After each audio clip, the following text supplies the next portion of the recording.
Bizleri radyoları başında dinlemekte olan bütün dinleyicilerimize selam, sevgi ve muhabbetlerimizi gönderiyoruz. 5 Radyo'nun ortak yayınındayız.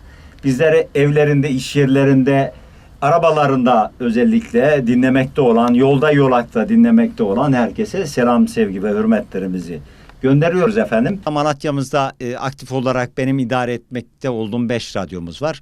Malatya'mızda yerel radyolar anlamında aktif yayıncılık yapan 13 radyomuz var. Türkiye genelindeki tabii 1000'e yakın bir sayıda yerel radyomuz, bölgesel ve ulusal radyolarımız var. 13 Şubat Dünya Radyo Günü 2012'den itibaren kutlanmaya başlandı biliyorsunuz. UNESCO üyesi ülkelerin Birleşmiş Milletler Genel Kurulu'na sundukları teklifin kabul edilmesiyle birlikte bugün Dünya Radyo Günü olarak kutlanmaya başlandı. Ve hani radyoculuk faaliyeti yürütenlerin anıldığı, o seslere kıymetin verildiği bir gün.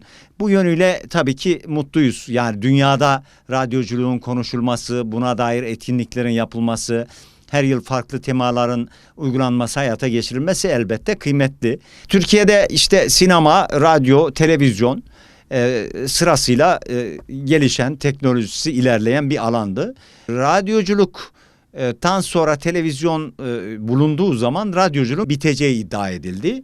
Ancak geçen süre içerisinde aslında radyoculuğun televizyonculuktan farklı olduğu, ses iletimi yoluyla İnsanların buna erişimi imkanı olduğu için, her ortamda dinleyebilme imkanı olduğu için aslında birbirinin alternatifi olmadığını gördük.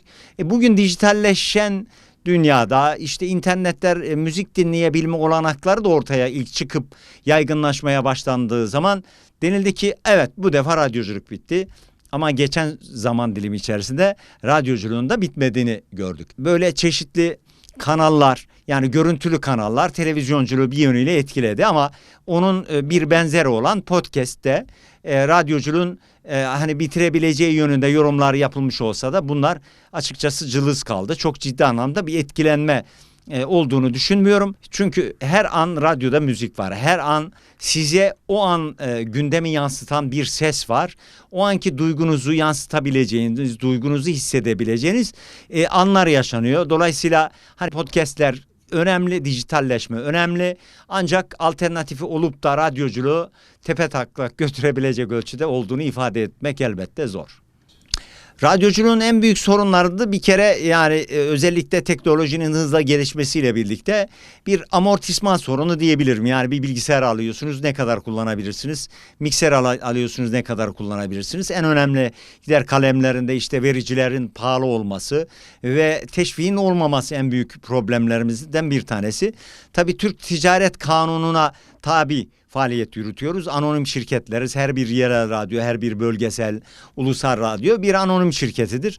Dolayısıyla muhasebe giderleri var, vergi giderleri var. Üst kurul payı ödüyoruz biliyorsunuz. Vergi yüküyle karşı karşıyayız. Bunu ifade edebilirim.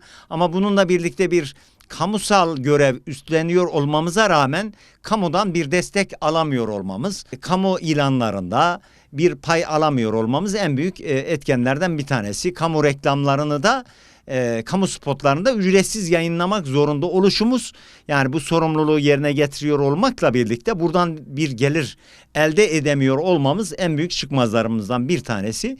Radyoculuğun tek geliri esnaflarımızın, tacirlerimizin, tüccarlarımızın verdiği reklamlardır.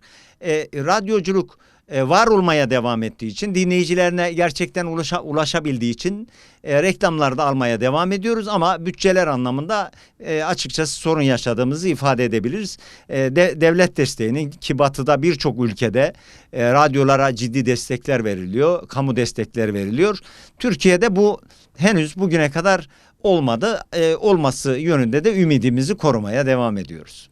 Evet, dijitalleşmeyle, yani sosyal medya mecraları dediğimiz önemli bir kitle, yani önemli bir pastayı alıp götürdüğünü ifade edebiliriz. Bu sosyal medya reklamları biliyorsunuz yurt dışı kaynaklı, yani ülkemizin ekonomisine, maliyesine katkısı olmayan reklam pastası. Radyoların doğal olarak diğer yerel medyalarla birlikte pastasının küçülmekte olduğunu ifade edebiliriz. Talebimiz de yerel medyanın korunmasına dönük önlemlerin alınması tabii ki. Karşılaştığımız en büyük zorluklardan bir tanesi bu. Biz etik yayıncılık yüküyle yani sırtımızda o yükü hissederek yayıncılık yapıyoruz ama sosyal medyada böyle bir sorumluluğun olmadığını biliyoruz. Ancak devletimiz tabii bu konuda bir takım önlemler alma konusunda adımlar atılıyor ama bunu kontrol altında tutabilme ile ilgili ne yazık ki sorunlar var. Yani etik dışı davranan, rigid davrananın daha çok dikkat çektiği bir alanda faaliyet yürütmüş oluyoruz ama biz bu kurallara uyuyoruz. Kontrol dışı olan bir takım kendini yayın organı diye tarif edenler ne yazık ki bu etiğin biraz dışında hareket ediyor. Yani bizim beklentimiz devletimiz bu alanda da etkin bir şekilde etik kuralların uygulanabileceği etkin bir kanuni yönetmelik anlamda da önlemlerin alınması. Yani RTÜK'ümüzün yapmış olduğu anketler var. Bu anketlerde ortaya çıkan sonuçlar bizleri şaşırtmıyor. Radyo bir arkadaş gibi görülüyor. Radyo güveniliyor. Radyo toplumun değer yargılarına saygılı olarak görülüyor. Radyo Türkçemizi iyi kullanıyor deniliyor. Radyo her halükarda güvenilir olarak görülüyor. Bu da bizi mutlu ediyor açıkçası. Bu konu çok önemli. Afet anında yanında bulundurulması, yani afet çantası, işte deprem çantası dediğimiz çantanın içerisinde pilli radyonun bulundurulması gerektiği her fırsatta dile getiriliyor. Bunun ne kadar uygulanıldığıyla alakalı evet tartışma olabilir. Elazığ depremini yaşadığımız zaman uzaktan erişim, yani teknoloji konuştuk, bunu değerlendirdik, dijitalleşme dedik. İşte bu da dijitalleşmenin sonuçlarından birisi, bizim buna ayak uydurduğumuzun göstergesi. O anda biz binalarımıza çıkmadan yayınlarımızı uzaktan idare ederek Malatya valimizin o günkü açıklamalarını anında dinleyicilerimize yansıtarak ve bunu da mesela ben kendi radyolarım için söylüyorum, Bursa'da bir çözüm ortağımızın da girişimiyle birlikte, onun yardımıyla, seslendirmesiyle birlikte Sayın Valimizin de o taleplerini, basın açıklamalarını yansıtacak şekilde dinleyicilerimize ulaştırdık. Tabii insanlar evinde değil, tabii ki ev ortamında dinlemiyor ama insanlarımız araçlarında. Araçlara yığıldı. Araçlarda ne ile? Radyo, televizyon izleyebilme imkanı yok. Radyo dinleyebilme imkanı var. Biz de orada ana arterlerin açık tutulması, ambulanslar için yer ayrılması, yardım araçları için, AFAD'ın araçları için yolun açık tutulması yönünde sürekli telkinlerde bulunduk. Orada önemli bir etki oluşturduğumuzu düşünüyoruz ama 6 Şubat depremlerinde ne yazık ki bizim binalarımız da ilk depremde yıkıldı. Arkadaşlarımız yayınlarına ulaşamadı. İşte verici emisyon merkezlerimizin olduğu yerlerde binalarımız, kulübelerimiz yıkıldı. Elbette bir musibet bin nasihatten iyi derler. Biz bu kendimiz için bir ders aldığımız gibi devletimizin ilgili kurumlarının da bundan bir ders çıkarmış olabileceğini değerlendiriyoruz, öngörüyoruz. Bu konuda da önlemlerin alınması gerektiğini açıkça ifade ediyorum.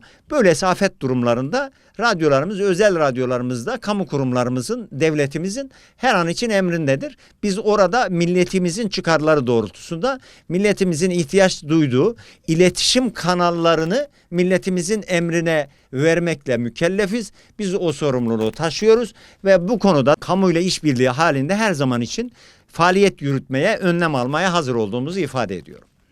Evet, gençlerimiz özellikle yani hobi diye değerlendirildiği zaman, belki boş zamanlarını nasıl geçiriyorsun dediği zaman biraz daha sosyal medyanın o mecrada, o yaş grubunda etkin olduğunu ifade edebiliriz. Radyoculuğu mutlaka genç kardeşlerime öneriyorum. Radyoculuğu mutlaka önersinler. Eğer bir iddiaları varsa, topluma iletmek istedikleri bir mesaj varsa, toplum adına bir davaları, bir kendine anlatmak istedikleri şeyler varsa topluma olumlu yönde tabii ki. Radyoculuk hakikaten çok önemli bir mecra. Ben Malatya için söylüyorum. Bir radyonun ortalama dinleyici kitlesinin anlık 6500-7000 olduğunu ifade edebiliriz. Anlık 6500-7000 insanı bir araya getirebileceğimiz bir organizasyon ancak partilerin mitinglerinde mümkün. Biz burada bir radyo aracılığıyla bir miting meydanına seslenebilecek kitleye ulaşabiliyoruz. Her an insanların işlerini de engellemeden evde, işte, arabada, fabrikada insanlarımıza ulaşabiliyoruz. Dolayısıyla bir miting alanında veyahut da büyük bir salon radyodaki insan kitlesini göz önünde bulundurarak onlara ulaşabilme, onlara düşüncelerimizi ifade edebilme imkanı elde ediyoruz. O açıdan gençlerimiz de bu sorumluluğu hissederek, bu imkanı da görerek kendilerini radyoculuk alanında yetiştirmeleri gerektiğini kendilerine salık veriyorum. Radyo dinleyin. Radyo çünkü sizlerin dostudur. Radyo müziğiyle, yaptığı haberlerle tarafsız bir yayıncılık içeriği oluşturur. Biz de bu konuda elimizden geleni yapmaya çalışıyoruz. Biz Malatya'da, diğer arkadaşlarımız başka şehirlerde kendi memleketinin çıkarları doğrultusunda radyo yayıncılığı yapıyorlar. Radyo dinlemeye devam edin ve idarelere sesleniyorum, kamuya sesleniyorum ve tabii ki özel sektöre sesleniyorum. Bu radyolara sahip çıkın, sahip çıkın ki sizin sesiniz olabilsinler.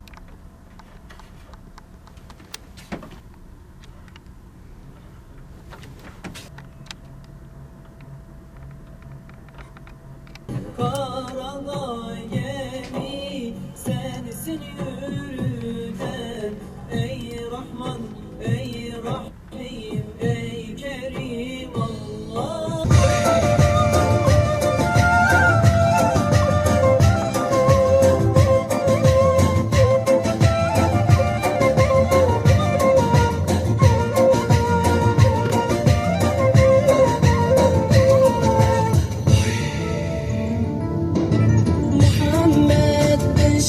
Resul-i ilahi ekremi Muhammed